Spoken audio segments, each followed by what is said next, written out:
बिस्मिल्लाहिर्रहमानिर्रहीम। अस्सलाम वालेकुम बच्चों, आज चैप्टर हम 1 का आगाज़ कर रहे हैं। उसमें हमारे चैप्टर का नाम है नंबर्स एंड ऑपरेशंस। ठीक है, नंबर्स जो नेचुरल नंबर्स हैं, होल नंबर्स हैं, वो नंबर्स होते हैं। ऑपरेशंस को मतलब डिवाइड, मल्टीप्लाई, प्लस, माइनस।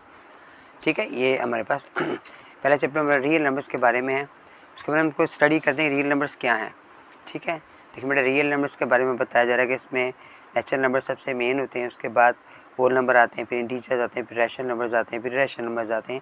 ये सब रियल नंबर से निकले हुए हैं। ठीक है, अब नेचुरल नंबर्स हमारे पास आ जाओ। तो नेचुरल नंबर्स की डेफिनेशन है, natural numbers are start from 1 से स्टार्ट होते हैं। देखिए, ये नेचुरल नंबर सारे बताए हुए n 1 है, 2 है, 3 है और इन्फिनिटी है। ये बात ख़त्म नहीं होते, चलते जाते हैं। फिर होल नंबर्स के बारे में जो W से स्टार्ट होते हैं और ये 0 W से रिप्रेजेंट किया जाता है और 0 से स्टार्ट होते हैं, और 1 2 3 ये सारे होल नंबर्स हैं। फिर आगे इंटीजर्स आ गए हैं। इंटीजर्स के अंदर बेटा हम उसे रिप्रेजेंट करते हैं जी के साथ, और ये 0 से स्टार्ट होते हैं। फिर इनमें प्लस और माइनस के सारे नंबर्स होते हैं। ठीक है, और ये भी इन्फिनिटी होते हैं, ख़त्म नहीं होते, लामहदूद होते हैं। फिर रैशनल नंबर्स आ गए हैं, इरेशनल नंबर्स आ गए हैं। तो हमारे पास टर्मिनेटिंग जो हमारा एक्सरसाइज 1.1 है, उसमें पहला क्वेश्चन टर्मिनेटिंग डेसिमल्स के बारे में है। तो टर्मिनेटिंग डेसिमल्स क्या होते हैं बेटा, थोड़ा सा इसको स्टडी कर लेते हैं। टर्मिनेटिंग डेसिमल्स वो नंबर्स हैं जो फाइनाइट होते हैं, यानी उनको डिवाइड किया जाए तो नंबर उसके लामहदूद नहीं होते, चलते नहीं जाते, ख़त्म नहीं होते, बल्कि कहीं ना कहीं ख़त्म हो जाते। देखिए 3.4 ख़त्म हो गया, 3.14 ख़त्म हो रहा है। इस तरह ये नंबर्स हैं, तमाम टर्मिनेटिंग डेसिमल्स हैं। ठीक है, इनको फ्रैक्शन में भी लिखा जा सकता है, ऐसे भी है, ऐसे भी इनको बताया जा सकता है। फिर नॉन टर्मिनेटिंग के बारे में से रेकरिंग डेसिमल भी कहा जाता है। ये नंबर्स कौन से होते हैं? ये वो नंबर्स हैं बेटा, जब इनको डिवाइड किया जाए फ्रैक्शन में तो फिर वो सेम आते हैं नंबर, और ये इन्फिनिटी होते हैं, लगातार चलते हैं, ख़त्म नहीं होते। ये भी जैसे कि सेम नंबर्स आ रहे हैं, ये भी सेम नंबर्स आ रहे हैं। तमाम नंबर जो है ना रेकरिंग है, नॉन टर्मिनेटिंग डेसिमल्स कहलाते हैं। वन में लिखा पे बेटा, identify which of the following fractions are terminating है और कौन से रेकरिंग डेसिमल्स हैं, इसे नॉन टर्मिनेटिंग भी हम कहते हैं। ये कुछ फ्रैक्शन में क्वेश्चन दिए गए हमारे पास। ठीक है, अब हमने इनको देखना है कि ये टर्मिनेटिंग डेसिमल है, ये रेकरिंग है, नॉन टर्मिनेटिंग है। अब ये हम कैसे देखेंगे बेटा? ठीक है, ये मैंने बता तो आपको दिया है कि टर्मिनेटिंग डेसिमल्स कौन से वाले होते हैं। अब हम मेरे पास लिखा हुआ 4 और 6, मैंने क्वेश्चन लिखा हुआ पहला वाला। अब हम इसको डिवाइड करोगे तो फिर हमारे पास जो जवाब आएगा बेटा वो आ जाएगा, जो सेम नंबर्स आ रहे हैं 0.666, ये सेम आ जा रहे हैं, ख़त्म नहीं होते हैं। तो आपने इसके नीचे लिखना है रेकरिंग डेसिमल। ठीक है, बस बेटा यही इसका आंसर है। ठीक है, आपने सिर्फ आइडेंटिफाई करना है कि ये टर्मिनेटिंग है कि नॉन टर्मिनेटिंग है। तो मैंने ये आइडेंटिफाई कर दिया, क्वेश्चन हमारा यहाँ पे सॉल्व हो गया। नेक्स्ट क्वेश्चन पार्ट मेरे पास आ रहा है 11 और 12 आ रहा है। ठीक है, इसको आप डिवाइड करोगे तो हमारे पास आंसर आ जाएगा 0.9166। ये भी नंबर चलते जा रहे हैं, ऐसे नंबर भी सेम आ रहे हैं। पहले नंबर तो डिफरेंट है, बाकी भी इसको भी आप रिकरिंग डेसिमल ही कहेंगे। नेक्स्ट मेरे पास नंबर आ रहा है 1/3 आ रहा है, ये भी सेम नंबर चलते जा रहे हैं, नंबर ख़त्म 9 सेम आते जाएगा, 3 सेम आ रहा है आपका। ठीक है, और ये ख़त्म नहीं हो रहे, तो इससे भी रेकरिंग ही कहेंगे बेटा। ठीक है, आप इसके नीचे लिखिए रेकरिंग डेसिमल लिखोगे, क्वेश्चन ख़त्म हो जाएगा। इसका जो नेक्स्ट पार्ट हमारे पास 4 पार्ट आ रहा है, उसको 2/5 हमारे पास आ रहा है। आप इसको डिवाइड करोगे तो 0.4 पे ख़त्म हो जाएगा, तो ये टर्मिनेटिंग है।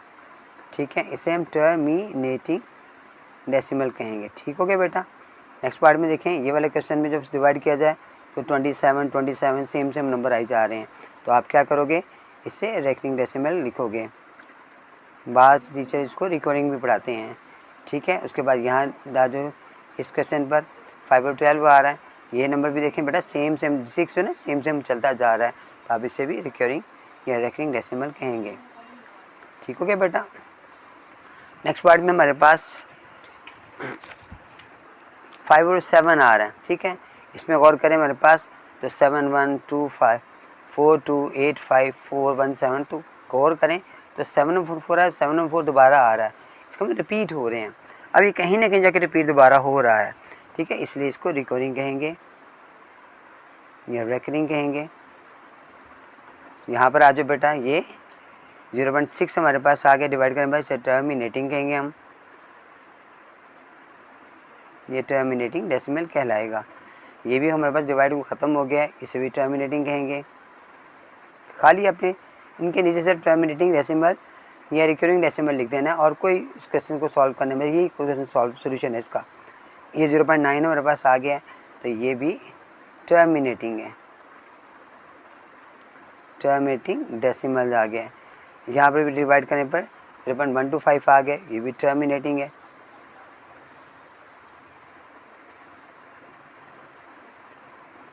नेक्स्ट मेरे पास 0.7 आ रहा है मेरे पास, ठीक है, ये भी टर्मिनेटिंग है।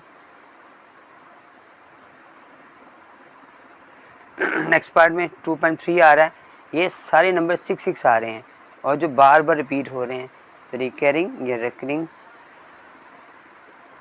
डेसिमल कहा जाएगा इसको। ये 0.8 हमारे पास आंसर आ गया, ये टर्मिनेटिंग डेसिमल कहेंगे इसको बेटा। ठीक है बेटा, समझ आ रही ना आपको।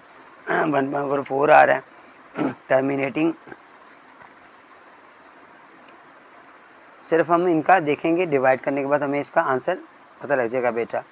ये 7/4 था, हमने डिवाइड किया तो हमारे पास 7 आ रहे हैं, 7/9 था सॉरी बेटा। तो हम इसको भी लिखेंगे रिकरिंग डेसिमल। ठीक हो गया बेटा, ये टर्मिनेटिंग डेसिमल में आ जाएगा।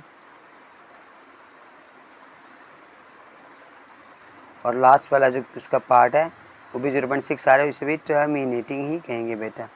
ठीक है, ये हमारा क्वेश्चन 1 जो ना मुकम्मल हो गया। नंबर 2 से पहले बेटा हम स्टडी करेंगे रैशनल नंबर्स क्या होते हैं। रैशनल में लिखा है the numbers which can be written in the form of P over Q.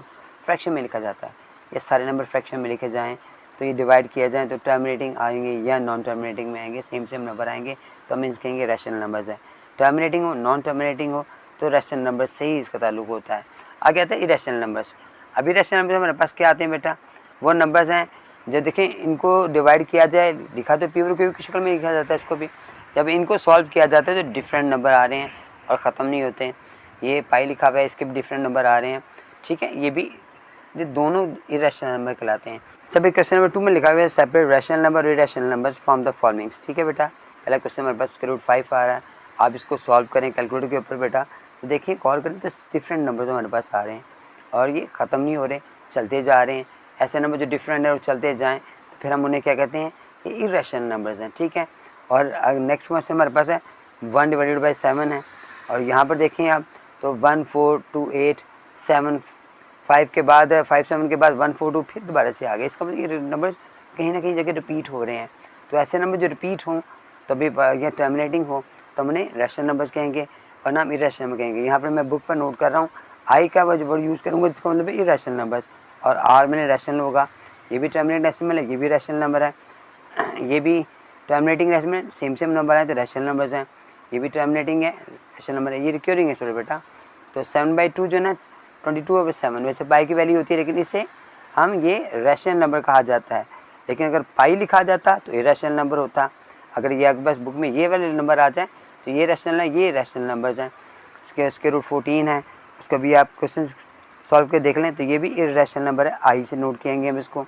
25 में मेरे पास 5 इसका आंसर आ जाएगा, ये भी रैशनल नंबर है। ठीक है बेटा, मैंने बुक में नोट कर दी, आपको सिर्फ समझाया है, सिर्फ आप इसे कॉपी पे भी कर सकते हैं कि कौन सा रैशनल नंबर है कौन सा रैशनल नंबर है, ये मैंने आपको यहाँ पर बुक पर सॉल्व करके बता दिया है। ठीक है, इसमें 3 में बड़ा लिखा हुआ है represent the following numbers on the number line. हमने उसको नंबर लाइन पर ड्रा करना है। पहले 21/4 आ रहा है, 53 माइनस में आ रहा है, उसके √11 आ रहा है, ये सारे नंबर हमारे पास आ रहे हैं। ठीक है, अब हम इस क्वेश्चन को सॉल्व कैसे करेंगे बेटा। ठीक है, यहाँ पे मैंने नंबर नोट किए हैं हमारे पास। तो represent numbers on number line है, देखिए 22 और 4 था। हमने क्या किया है, सबसे पहले आपने इसका होल वैल्यू को में लेकर आए। ठीक है, अब 5 होल 1/4 में हमारे पास आ गए। फिर आप लाइन ड्रा करोगे और लाइन जब ड्रा की जाएगी तो आपने याद रखना है कि ये लाइन जो है ना, इस पर आपने निशान लगाने हैं जो इक्वल स्पेस की हों। ठीक है जी, और साइडों पर आपने एरो का साइन लगा देना है। फिर आपने कोशिश करनी है जो हमारे पास नंबर आ रहा है ना, ये जो नंबर है हमारे पास 5 नंबर हमारे पास होल में आ रहा है, तो 5 को आपने मिड में रखना है, आगे 6 कर देना है, आगे 7 कर देना है, यहाँ पर 4 कर, यहाँ पर 3 कर देना है, ये मिड में होना चाहिए आपका। अब 5 1/4 है तो 4 से मुराद है एक लाइन हमारे पास है, हम 3 लाइनें और लगा के हम इसके 4 हिस्से बनाएंगे। ठीक है ना, 1 2 3 4 पार्ट्स बन गए हमारे पास। 1 मैंने पहला पार्ट, अब इसको थोड़ा सा लंबा करोगे तो यहाँ पर 21/4 हमारा रिप्रेजेंट होगा। ठीक है, यहाँ पे क्वेश्चन हमारा ये वाला सॉल्व हो जाएगा। नेक्स्ट पार्ट में चलें बेटा।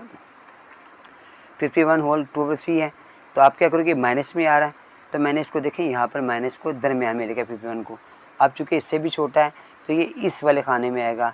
अब 3 से मराद है, क्या करेंगे हम इसको, इसके 2 लाने और लगा के इसके 3 पार्ट्स बनाएंगे। ठीक हो गया बेटा, 3 पार्ट्स। पहले मैंने होल वैल्यू में लेकर आया हूँ, उसके बाद मैंने इसके 3 पार्ट्स बनाए। सेकंड वाला तो चूँकि माइनस के नंबर आ रहे हैं तो माइनस को जब काउंटिंग करते हैं हम लेफ्ट साइड पे काउंटिंग करते हैं, और जब प्लस की तो हम राइट पे काउंटिंग करेंगे। यहाँ पर देखा मैंने यहाँ से काउंटिंग की थी, इस तरफ राइट साइड पे गया था। अब माइनस में हम लेफ़्ट पे काउंटिंग करेंगे तो यहाँ पर 1 और 2 ही आ गया। थोड़ा सा लंबा करोगे आप इसे, और यहाँ पर -53/3 जो ना हमारा आंसर आ गया। नेक्स्ट वन मिलकर 25/2 होल में लेकर आए पहले मैं इसको। ठीक है, अब 12 मैंने दरम्यान में लिखा है, आगे 2 लिखा हुआ है तो मैंने दरम्यान में 1 लाइन लगा दी, 2 पार्ट्स मैंने बना दिए हैं। अब 1 से बनाते पहली लाइन, तो इसको थोड़ा सा लंबा किया, 25/2 हमारे पास आ गया। ठीक है, नेक्स्ट पार्ट में हमारे पास आ रहा है 5/7, ये भी माइनस का मेरे पास आ रहा है, इसको मैंने डिवाइड कर लिया है। ठीक है, आगे मेरे पास कोई और नंबर सवाल भी आ जाएगा, क्योंकि जो बुक्स हैं वो आगे नेक्स्ट चेंज भी हो रही हैं, उसको ऐसे उन्होंने चेंज की हैं, जो नई बुक्स आई हैं नई, तो उसमें भी आपने परेशान नहीं होना, सिर्फ आपने इसको डिवाइड करके देख लेना। ये 0 पॉइंट समथिंग आ रहा है। ठीक है, तो इसको मैंने 0 के बाद वाले नंबर था, माइनस और 0 1 के दरमियान में यहाँ पे ये आ रहा है। ठीक है, इसलिए हम क्या करेंगे कि 7 हमारे पास है तो हमने इसके 7 पार्ट्स बनाने हैं, और हम क्या करेंगे इसमें 6 लाइनें लगाएंगे, 1 2 3 5, 1 2 3 4 5 6 हमारे पास, 1 2 3 4 5 6 हमारे पास पूरी हो गई। अब 5 से मराता है क्योंकि माइनस की तो लेफ्ट साइड काउंटिंग करेंगे हम, 1 2 3 4 5, थोड़ा सा लंबा किया तो -5/7 मेरा यहाँ पे रिप्रेजेंट हो गया। ठीक है, ये क्वेश्चन हमारे पास आ गए। नेक्स्ट पार्ट में चलते हैं। हमारे पास में लिखा बेटा find the absolute value of the each of the followings. ठीक है, एब्सोल्यूट वैल्यू में कैसे फाइंड किया जाता है। ठीक है, कुछ नंबर्स हमें दिए गए हैं, हमने एब्सोल्यूट फाइंड में फाइंड करना है। देखिए कैसे सॉल्व करना है। हमारे पास पहले नंबर 15 आ रहा है जो ऑलरेडी पॉजिटिव में आ रहा है। आपने साइन है एब्सोल्यूट का, वो क्या है, आपने 2 लाइनें ऐसे ही लगा देनी है जो थोड़ी सी नंबर से बड़ी हों। पूरा साइन लगाए, नंबर लगा दिए। ये माइनस अगर होगा या प्लस का साइन होगा, आपने उसको ख़त्म कर देना है और आंसर लगा देना है।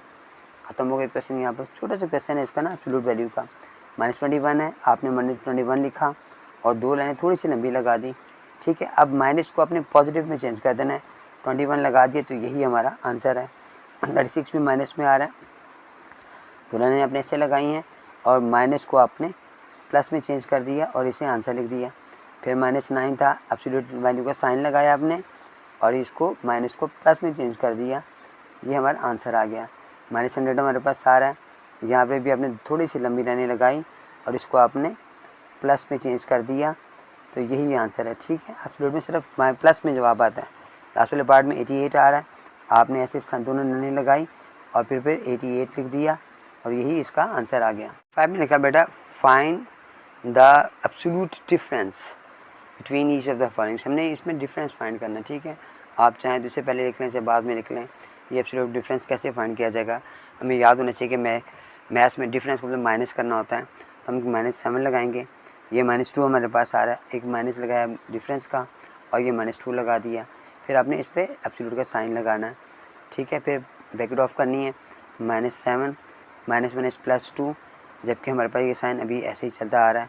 अब -2 में से किया तो -5 हमारे पास आ गया।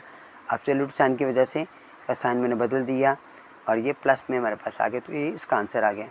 नेक्स्ट पार्ट में हमारे पास 8 आ रहा है और फिर हमने माइनस लगाया डिफरेंस का और 3 लगाया, इसके साथ साइन लगा दिया एब्सोल्यूट का मैंने। अभी ये मैंने साइन ऑफ किया, मैंने ब्रैकेट ऑफ की तो -+3 आ गया और साइन ऐसे आ गया।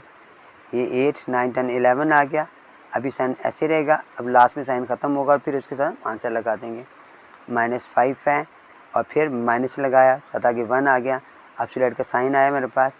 अब ये माइनस प्लस हो जाएगा तो -6 हो गया, -6 साइन ऐसे ही आ गया और -6 को मैंने फिर प्लस में चेंज कर दिया और एब्सोल्यूट साइन चेंज कर दिया, आंसर आ गया। 2 है और -3 आ गया, उसके बाद इसको माइनस किया तो -1 आ गया। इस एब्सोल्यूट साइन ने उसको प्लस में चेंज कर दिया तो +1 हमारा बेटा इस पार्ट का आंसर आ गया। वह 50 whole 3/4 kg of rice to be packed equally 5/2 kg packets के अंदर। वो कह रहा है कि इतने किलोग्राम टोटल राइस हैं, उनके इतने इतने किलोग्राम के पैकेट्स बनाए गए हैं। ए पार्ट में पूछ रहा है कितने पैकेट्स बनेंगे राइस के, और बी पार्ट में पूछ रहा है कि अगर 8 पैकेट बनाए जाएँ इसके तो कितने पैकेट्स बनेंगे। ठीक है जी, अब हम पहले क्वेश्चन सॉल्व करते हैं। मैंने क्वेश्चन को यहाँ पे नोट किया बेटा। टोटल राइस हमारे पास ये आ गए। सबसे पहले हम होल वैल्यू ख़त्म करेंगे, तो 4 को 50 से मल्टीप्लाई किया और 3 प्लस किया, मेरे पास आगे 203 और 4 kg। यहाँ पे लिखा हुआ है तो हमने इसको भी ख़त्म किया होल को, तो 11 ओवर 2 kg हमारे पास आ गया। ठीक है, वो कह रहा है how many packets. A part में कह रहे हैं कितने पैकेट्स हैं, तो हम क्या करेंगे, दोनों नंबर्स को आपस में डिवाइड करेंगे तो हमारे पास हाउ मैनी पैकेट्स आ जाएंगे। अब डिवाइड को हम पता है मल्टीप्लाई में चेंज करते हैं, तो 2/11 आ गया, ये इसे कटिंग किया 2 आ गया, फिर आप इनको प्लस माइनस करेंगे तो 9.2 पैकेट्स हमारे पास आ जाएंगे। 9.2 हमारे पास आंसर आएगा। तो तकरीबन जो है ना, आप लगाएं तकरीबन का साइन लगाएंगे ये वाला, तो 9 पैकेट्स हमारे पास जो बनेंगे।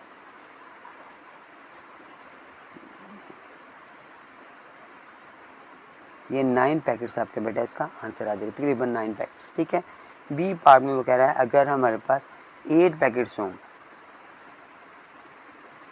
8 पैकेट्स हों ऑफ जो मैस उसने बता दिया, उसका जो वज़न बता दिया वो 5 और 1/2 kg है।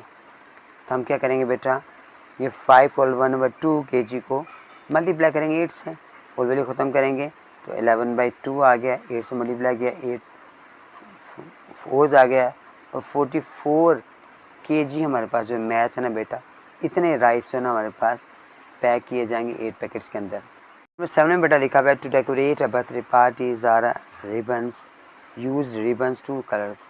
The length of the blue ribbon इतने मीटर्स है, length of the green ribbons 4 over 5 times of the length of blue ribbon. Blue ribbon से इतने टाइम्स ग्रीन रिबन ज़्यादा है। इसका मतलब इसे मल्टीप्लाई करेंगे तो ग्रीन रिबन की लेंथ हमारे पास आ जाएगी, जो इसे फाइंड करने के लिए कहा है, और टोटल लेंथ भी इसने हमें कहा है रिबन्स की फाइंड करें। तो हम पहले क्या करेंगे, रिबन की लेंथ फाइंड करेंगे ग्रीन रिबन्स की। तो उसके लिए हम क्या करना पड़ेगा, हमें पहले आप होल वैल्यू ख़त्म करें। जब आप इसे होल वैल्यू ख़त्म करोगे, 3 को 15 से मल्टीप्लाई किया तो 47/3 मीटर हमारे पास आ गया।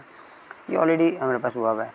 तो आप दोनों को मल्टीप्लाई करोगे हमारे पास तो आंसर आ जाएगा, इसे मल्टीप्लाई किए तो 188 और 15 आ गया। ऐसे नोट कर लें, यहाँ आप खाली होल में वैल्यू लेकर आएंगे तो भी हमारा आंसर निकल ही आएगा। नेक्स्ट पार्ट में से वो कह रहा है कि ए पार्ट हमारे पास सॉल्व हो गया। बी पार्ट में हमसे वो कह रहा है कि फाइंड करना है हमने टोटल लेंथ, जो टोटल लेंथ थी ना दोनों रिबन्स को मिलाकर वो कितनी थी। अब एक लेंथ हमारे पास आ रही थी 47/3, जो ये हमारे पास ब्लू रिबन की आ रही है, जबकि ग्रीन रिबन की हमारे पास जो आ रही है वो 188/15 हमारे पास आ रही है। आप क्या करोगे, इसको बेटा इसका एलसीएम ले लोगे, जो 15 इसका एलसीएम आएगा, तो 5 3 से 15 आया तो 5 को इससे मल्टीप्लाई किया तो मेरे पास आ गया 235, जबकि 188 ऐसे ही आ गया। अब दोनों को प्लस किया आपने, 4 2 3 और 15 हमारे पास आ गया, टोटल लेंथ आ गई। अगर आप चाहें तो इसे ऐसे लिख लें या आप इसे होल में नोट कर लें। ठीक है, अब ये 3 और 15 आपस में कटिंग हो रहे हैं, 3 1 3 3 5 15, तो 28 होल 1/5 मीटर हमारा टोटल लेंथ का आंसर आ जाएगा। क्वेश्चन 8 में लिखा बेटा कि 230.75 किलोग्राम ऑफ जैगरी पाउडर्स है, जिसे हम वो गुड़ में इस्तेमाल करते हैं। ठीक है, शुगर केन वाला जो होता है वो पाउडर है जो टू बी पैक किया जाता है इक्वली, और हर पैकेट में इतने kg पाउडर मौजूद होता है। अब वो कह रहा है कि उसे जिसे हम शक्कर भी कहते हैं बेटा, find the required packets, also find of the packet, इतने पैकेट्स में 15 पैकेट्स के अंदर इतने kg के हिसाब से कितना जो ना वो पैकेट्स बनेंगे। ठीक है जी, दो इसमें पार्ट दिए गए हमारे पास। फर्स्ट पार्ट में हमारे पास बताया उसने कि इतने kg पाउडर हैं और हर पैकेट में इतने पैक किया जाए तो कितने पैकेट्स रिक्वायर्ड होंगे।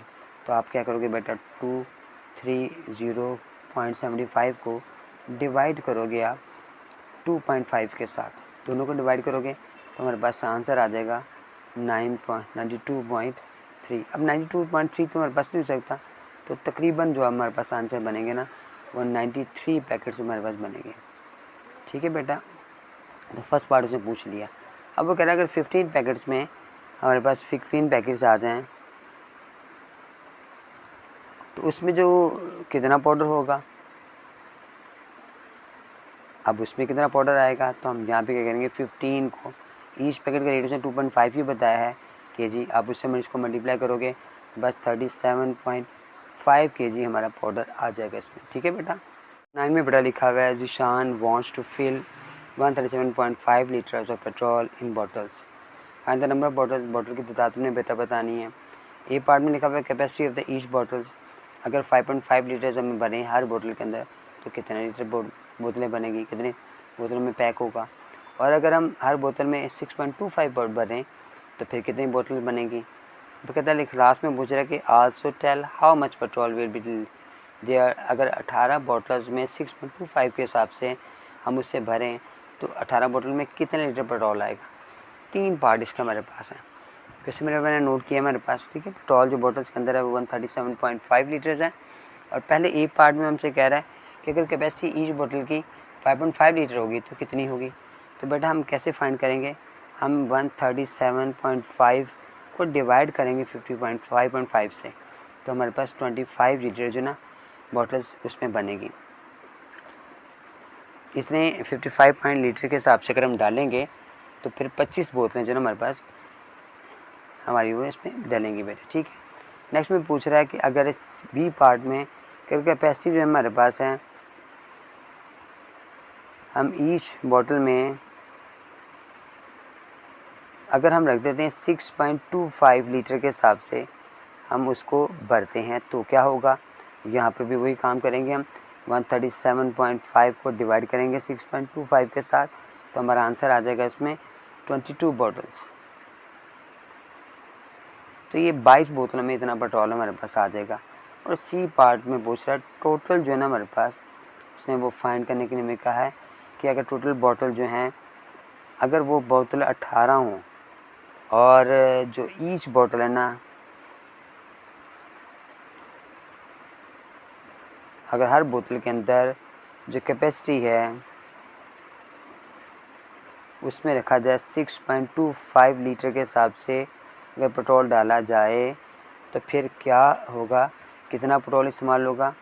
तो हाउ मच पेट्रोल, ये पेट्रोल जो होगा तो वो होगा जी, यहाँ पर आप 18 को मल्टीप्लाई करोगे 6.25 के साथ तो हमारे पास 11.25 लीटर जो ना पेट्रोल जो ना इस्तेमाल हो जाएगा। ये इसका हमारा आंसर आ जाएगा। ठीक है, क्वेश्चन हमारे पास मुकम्मल हो गया बेटा, और हमारी एक्सरसाइज भी कंप्लीट हो गई। इंशाल्लाह नेक्स्ट एक्सरसाइज के साथ आपसे मुलाकात करूँगा। अस्सलाम वालेकुम।